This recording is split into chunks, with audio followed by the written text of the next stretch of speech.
Hey guys, can we talk for a minute? It's Sarah, and if you don't know me, you can do a search real quick. I'm Super Duper Sarah Blackburn.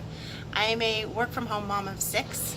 I believe in self love and self care, and I wanted to just take this opportunity real quick, even though they're trimming the trees in my neighborhood and my toddler might run in and interrupt us.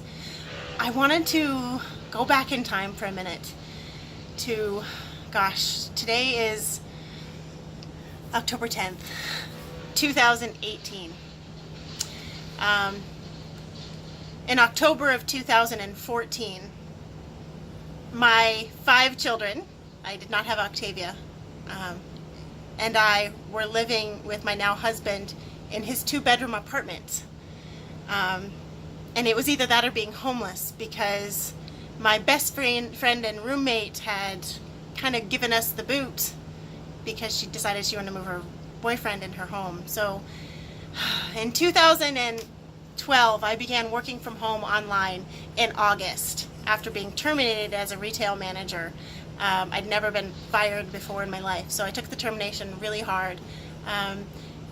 But I decided to take it as a blessing. I decided to say, you know what? They set you free, Sarah. That retail management position was taking you away from your kids. I was working nights, I was working weekends. I was not able to parent in the way that I wanted to. And so when I was terminated for being a minute late for my lunch, I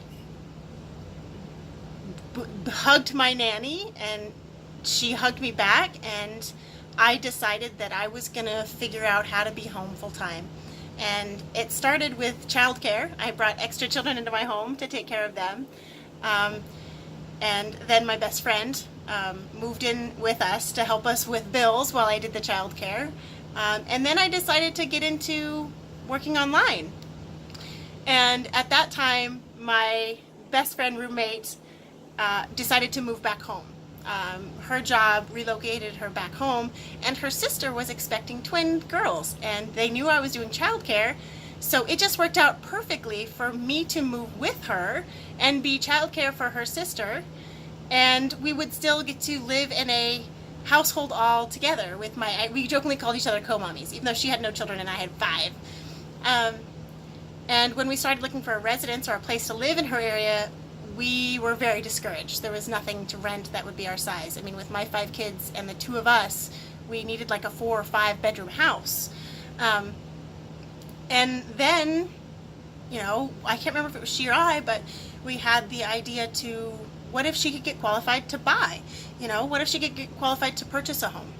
And she went through that process, and she'd been with the same job for 10 years, had fairly decent credit, and so yes, she was approved right away. And so she and I started looking for a house that fit her budget, that would suit all of us. And she was very excited for this, and I knew that I would be 60% financially responsible, because when she moved in with me, she took 40% of the bills and I kept 60 of them. I have kids, she doesn't have kids. It made sense. And so I knew that I would be paying 60% of any purchase or bills or financial responsibilities we took on. And in fact, I put down $8,000 towards the repair once we found a house, and it was perfect. 3 stories. It had 1, 2, 3, 4 bedrooms, and then we turned the family room into a 5th bedroom, large bedroom, 3 bathrooms on half an acre of land, fenced land. Such a wonderful place, but it was in horrible disrepair. So she was able to purchase the house using her home loan, and then we took my money that I had from my tax return, and we remodeled the house. Okay, so we put in new carpeting, we refinished the flooring, we tore out the kitchen and remodeled the kitchen, we remodeled bathrooms, we drywalled areas, we did lots of yard work. There was tons of work that was done. Just painted the entire house, spray cleaned outside, tons of work was done. And this was in June, July, August that the work was done, and then I started nannying for her sister's twins in September. Unfortunately, by December, my friend had been... I won't say the direction that my friend went out of respect for my previous friend, but it was no longer a healthy situation for my children to be in. And when I made that known, her entire family basically shunned me. Without notice, I stopped nannying the twins, which was devastating because they'd been babies that I got to love on 5 days a week, 45, 50 hours a week for 3 months straight, and then to not see them at all was very devastating for me. And then in June, my friend said she'd like me and my kids to move out so that she could move her boyfriend in. And I tried to tell her, why don't you guys find a place and I'll just take over here. Nope, she wanted us to go. It's her house in her name. And I'm like, well, I paid for half of everything, 60% of everything I've been paying for. Doesn't matter, it's in my name. Okay. And at that time, I had a real moment of panic, realizing that if I didn't find a place for us to go, this was June 2013, we would be homeless. I would be homeless with my 5 children.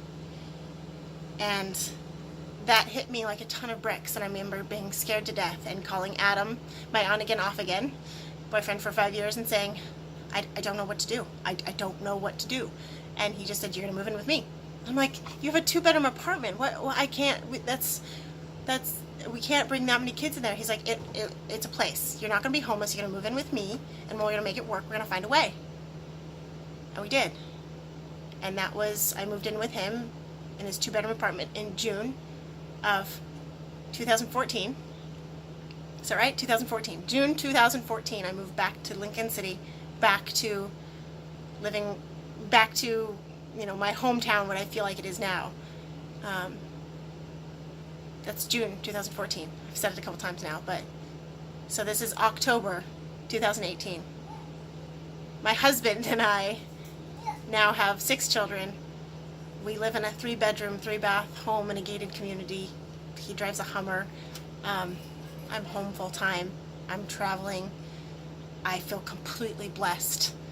And I know that was kind of a long story, but I remember what it feels like to think that we're going to be homeless. I remember what it feels like to put 2 bunk beds in one room for the 4 kids, and the 5th one went out on the couch. That was the best I could do for my children, the best I could do at that time.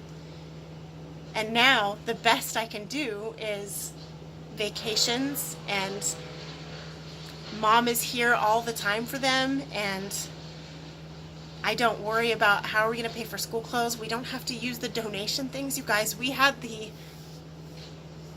gifted Christmases. I mean, we turned our name into the Salvation Army and hoped that they'd do well by our kids, because there was no extra money for Adam or I to buy them gifts, really, because we were doing the power bill and the gas bill and the food. Gosh, guys, 6 kids eats a lot. They eat a lot. Let me tell you, there's a big food bill. And just the necessities of life consumed us, so there was no time for the enjoyment, and now it is not that way.